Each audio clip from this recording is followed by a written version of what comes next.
The Indiana Fever versus the Las Vegas Aces isn't just a playoff series. It's a crime scene unfolding on national television. Indiana came into this matchup fearless, stealing Game 1 in Las Vegas and sending shockwaves across the league. But from that moment on, the script shifted. The Aces didn't fight back with pure talent or superior adjustments. No, they had something else in their corner, something no team should have: the referees. Whistles rang out like alarms, tilting the floor so hard that competition itself became secondary. By the end of Game 3, it wasn't about who played better. It was about who the officials decided would walk away with the win. Stephanie White, head coach of the Fever, wasn't about to bite her tongue. After Game 3, she delivered one of the most emotional and cutting interviews of her coaching career. Her words burned with frustration, but more importantly, with truth. She pointed directly at the numbers, at the -31 free throw discrepancy, at the sheer disrespect her team has been forced to endure, and she demanded nothing less than accountability from the league itself. White didn't just call it unfair. She called it egregious. She said what millions of fans were already screaming online: this isn't basketball anymore. It's rigged theater. Fans in Gainbridge Fieldhouse felt it firsthand. They saw their team fight, scratch, and claw for every possession, only to have whistles rob them of momentum again and again. Social media exploded with outrage, and the box score itself testified to the imbalance. The Aces weren't beating Indiana with skill. They were being handed lifelines until the scoreboard reflected something. Reality didn't, and the tragedy of it all is that those phantom whistles overshadowed the grit, the resilience, and the pure heart the Fever poured onto the court by Game 2. The whistles weren't just frequent, they were dictating the very pace of play. 16 fouls in a single quarter. 41 fouls overall. Offense is supposed to be about rhythm, timing, spacing. But how can any of that exist when every possession is stopped before it begins? Stephanie White said it herself. Her team couldn't find flow because the game was reduced to 10 seconds of action, followed by another trip to the line for Las Vegas. By the time Game 3 arrived, the favoritism had evolved into something worse. It became a wall Indiana couldn't scale, no matter how much effort they poured into the fight. The single moment that crystallized everything came in the third quarter. Aaliyah Boston, Indiana's anchor, challenged a foul called on Jackie Young. Stephanie White immediately motioned for review. The bench was ready. The fans were on their feet. But the officials acted as if nothing happened. They flat out ignored the request.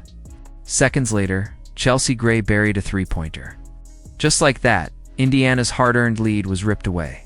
The Gainbridge crowd erupted, their cheers turning to fury. Clips of the sequence spread online within minutes.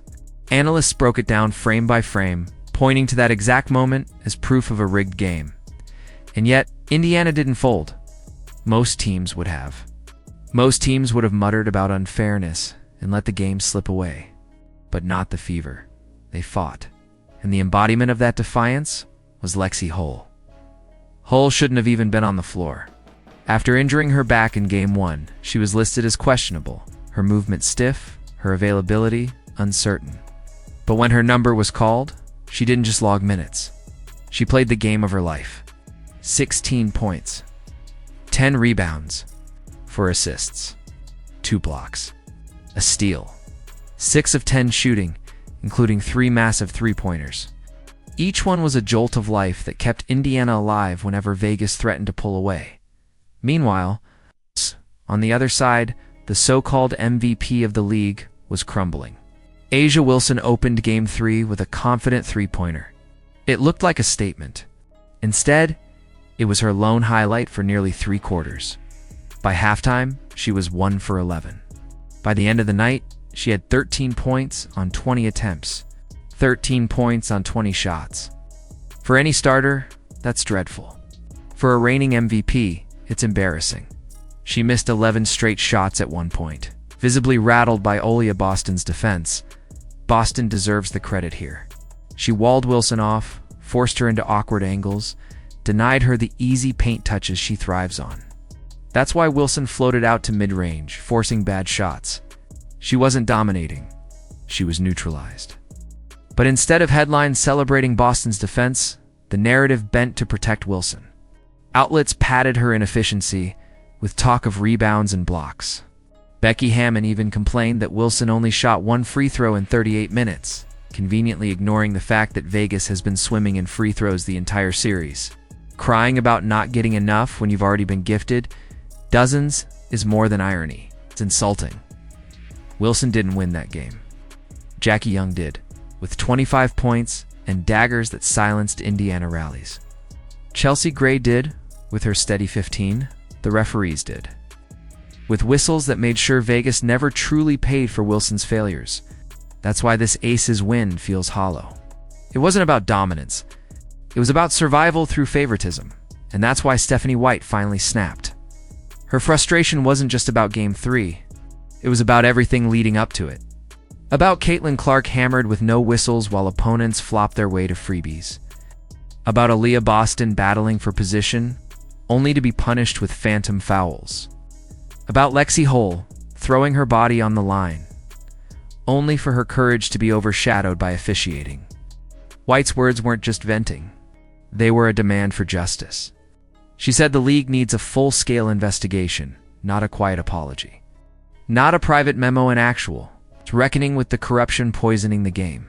Her exact words hit like thunder. It's pretty egregious. What's been happening to us the last few games? You know, a -31 free throw discrepancy. And I might be able to understand it if we were just chucking threes, but we're not. We're attacking the rim. And the disrespect right now for our team has been pretty unbelievable. So it's disappointing. The disappointment is bigger than the fever. It's bigger than one playoff series. It's about the integrity of the WNBA itself. Because here's the truth. Without Caitlin Clark, without the fever, without this wave of new fans and record-breaking ratings, the league wouldn't have this spotlight. And yet, instead of protecting its growth, Commissioner Kathy Engelbert has sat silent, letting games be tilted, letting corruption thrive. Fans know it. Analysts know it. The only people pretending otherwise are in the league office, praying the noise dies down, but thanks to Stephanie White, it won't. Her words have forced the issue into the open. She's made it impossible to ignore. If the WNBA ignores her demand, then the message to fans is simple. Fairness doesn't matter. Integrity doesn't matter. Only protecting chosen teams matters. But if they take her seriously, if they act, then maybe this league can still prove it cares about the game and the fans who fuel it. The Fever didn't just lose Game 3. It was stolen. And White's words may be the spark that finally forces the league to face its dirtiest secret. Do you think the WNBA will actually fix this mess? Or will they keep protecting their favorites? Let us know in the comments below. If you believe the Fever deserve justice, drop Let's Go Fever down there too. Like, subscribe, and turn on all notifications so you never miss out.